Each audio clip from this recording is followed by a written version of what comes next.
Lesson 2.1b, integers and absolute value. We're looking at integers on a number line. When you see integers on a number line, you realize that 0 separates the two sides into positive integers on the right, negative integers on the left.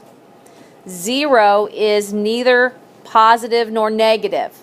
It's just 0. It's neutral.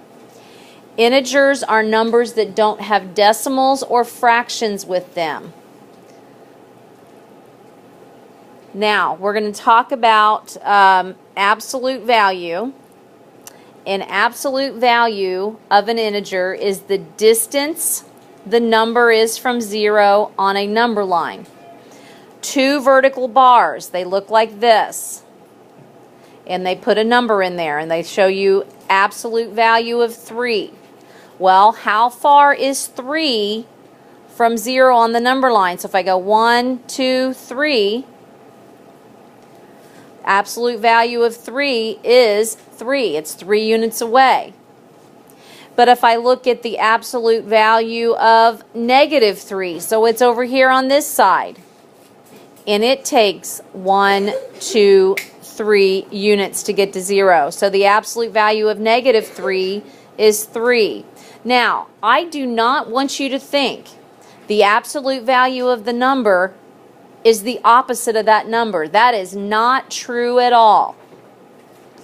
That's very obvious from this right here. The absolute value of positive 3 is 3. It's what's the value of the number without the sign. How far is that number, how many steps for it to get to 0? That's absolute value.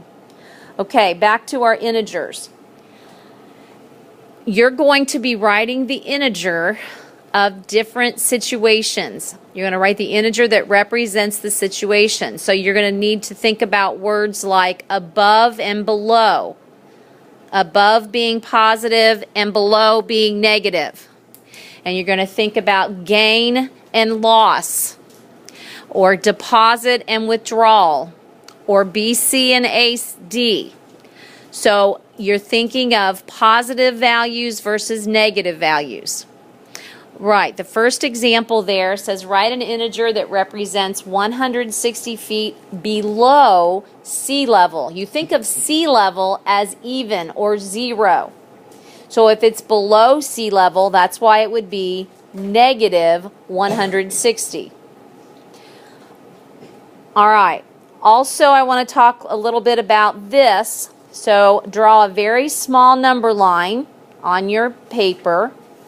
And let's go ahead and put in negative 2, negative 1, 0, 1, 2. And let's say you are told to graph this set of numbers. Let's say they want negative 2, 0, and 1. You're told to graph that. So graph the set of negative 2, 0, 1. Well, you take a number line and you look at those integers, and on the number line you put a point or a dot on that number. So negative 2, you'd put a dot. 0, you'd put a dot. 1, you'd put a dot. So on that number line, you see the 3 points that represent negative 2, 0, 1. That's graphing that set on a number line. All right, one more thing with the examples. It says to evaluate the absolute value of negative 2, the absolute value of negative. So how far is negative 2 from 0 on a number line? So that is 2 steps. So you'd say the absolute value of negative 2 is 2. It's how many steps that number is from 0 on a number line. It's not just that it's the opposite of that. It's how many steps from 0 on a number line. All right, now let's look at some of the examples you have written at the bottom. We're probably going to do a little more than maybe what you've written.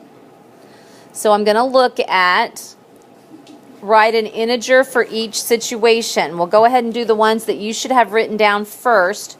If it says 12 degrees Celsius above 0, what integer would represent 12 degrees Celsius above 0? What integer? Ava. Yeah, just 12. You could say positive 12 or 12. So on positive, you don't have to put the plus sign in front, or you can if you'd like, but you definitely do not have to. Number 3, a gain of 20 pounds. A gain of 20 pounds. Layla. What? 20. Just 20. What about a loss of $24, Logan? Negative 24. What about falling 6 feet? What about falling 6 feet, Riley? Negative 6. All right, now we're going to evaluate some expressions. We're going to evaluate some of these.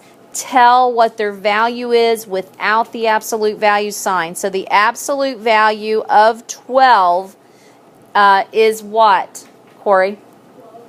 That one would just be 12. The absolute value of 12, it's 12 steps away from 0, so it's 12. Number 7, the absolute value of negative 8 plus 2. So you do the absolute value first, then you solve the rest of the problem. So Hunter, okay, tell me how you got to 10. The negative 8 turned into 8 plus 2. Okay, the absolute value of negative 8 is 8. And 8 plus 2 is 10. And then finally, number 9, absolute value of negative 19 minus 17. Somebody that hasn't gotten a ticket, who wants to try that? Okay, Aaron, what's the absolute value of negative 19? No, you're giving me the final answer. Let's just do it a step at a time. What's the absolute value of negative 19? 19 minus 17, so the answer is, it's, what? 2. It's 2. 19 minus 17 is 2.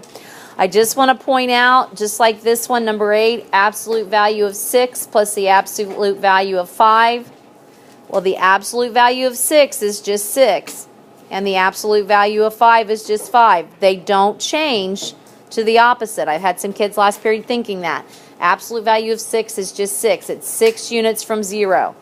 Absolute value of 5 is 5. It's 5 units from 0. So 6 plus 5 is 11. Are there any questions about integers and absolute value? I do want to mention one thing for integers. Earlier today in another class, we were talking about golfing and par in relation to integers. So is anybody in here a golfer?